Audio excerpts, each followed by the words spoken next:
The story is, it actually takes place 2,000 years ago in a time when voyaging has stopped. And it takes place in kind of the central Pacific at a place where the voyaging actually had stopped for 1,000 years. And it's the story of a teenage girl named Moana, the daughter of a chief, who grows up on this village where they haven't voyaged for 1,000 years. And she ends up going on a quest to save her people, where she teams up with the demigod Maui. The two of them together form a friendship and save the world. I was intrigued by the whole area of the South Pacific. I had never actually been beyond Hawaii, but I had read novels that were set there, and I saw paintings that were painted there, and it seemed like just such a beautiful landscape. I'd never been there, and I thought, let me dig a little deeper. So I started reading Polynesian mythology, which I had no idea what was in it, and I discovered this whole rich vein of storytelling and characters, just these bigger-than-life stories, myths, and in particular the story of Maui. We actually had to actually go visit these places. Yes, we were forced, to spend 2 or 3 weeks in some of the most beautiful islands in the world, in Tahiti and Moorea and Samoa and Fiji. And our development department did an amazing job of setting up a trip that was not a boondoggle and that was not a bunch of drinks with little umbrellas in them, but actually talking to people connected to the culture, really getting a deeper sense of what it was all about there, what their values were, what they considered important, what it was like to live on an island, the traditions that built the islands and themselves. We heard this phrase, you've got to know your mountain. If you don't know your mountain, you don't know who you are. And your whole lineage and your background is important. You carry it with you. So we took all that stuff to heart, really. We learned a lot about the history of navigation and the migration of the South Pacific, and what an incredible accomplishment that was thousands of years ago, before the European explorers and before the Vikings. They used this process called dead reckoning to find their way throughout the South Pacific.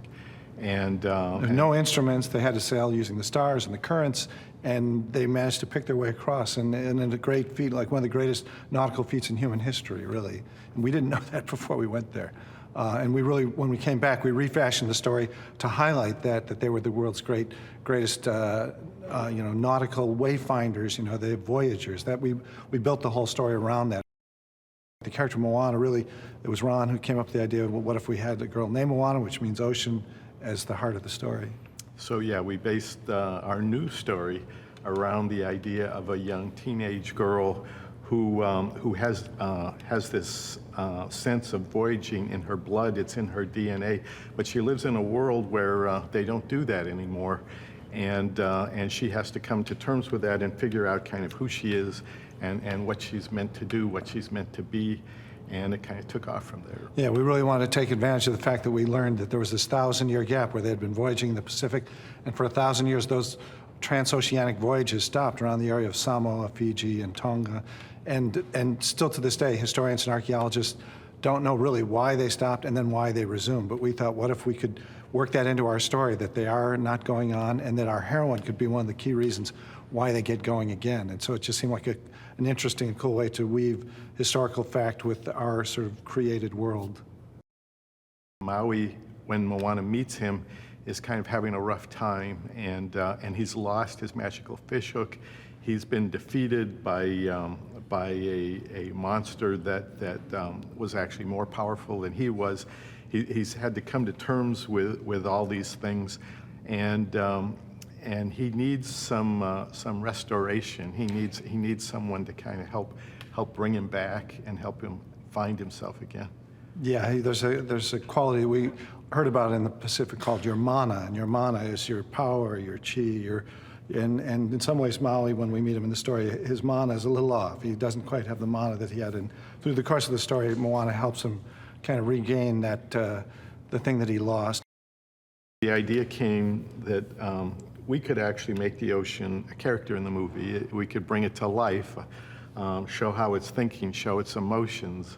It's a little like the carpet in Aladdin, but much bigger, much wetter, I think. But so the ocean is a kind of overriding character in this whole movie. It has a plan. It has something that it wants, and it chooses Moana Moana is the chosen one.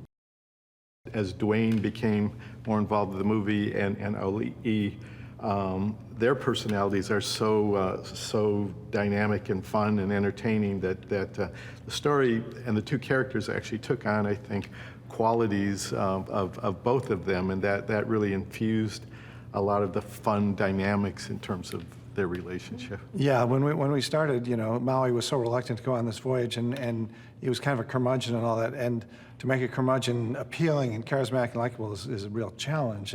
But once Dwayne started recording and really brought him to life, and even when he was sort of bragging, it was so much fun, and yet he also could have this vulnerability under all that. So under the swagger was sort of this tenderer side to him, and Dwayne was just a marvel at capturing that. And Auli'i, too, she just has these reserves, and Auli'i Cravalho, who's doing the voice of Moana, is herself fearless. Just diving into this whole enterprise is crazy for someone who's 14 years old to jump into this and be acting with somebody like Dwayne Johnson. It's been amazing.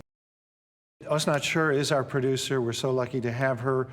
I was the one who asked her to do this, but she was actually in charge of development at the time. She has a great background in that she existed in the world of documentaries around the world. She had done things in India and various places, so she has an amazing sense of world culture.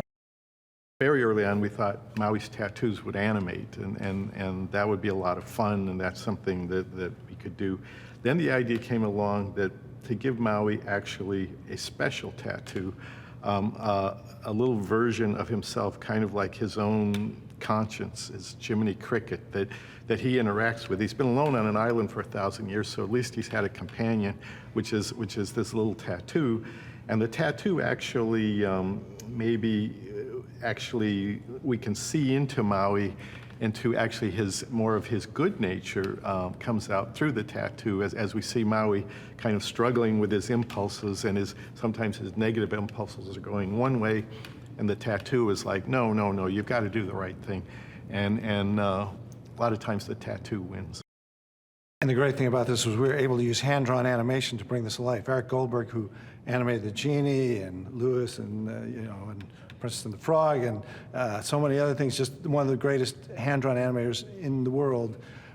This gives him an opportunity. He's supervising and doing much of the animation of this mini Maui character, who's animated on paper, like all the classic films, but then through the wonders of technology, he's literally mapped onto this CG moving Maui character and deforms as his muscles flex. The tattoo also deforms, but it really, and then they found a way to make it look like it really sits under the skin. It's sort of subsurface, so it really looks like it's inked, not just on him, but sort of underneath the way a real tattoo works. So it's been a great blend of hand-drawn animation and CG animation.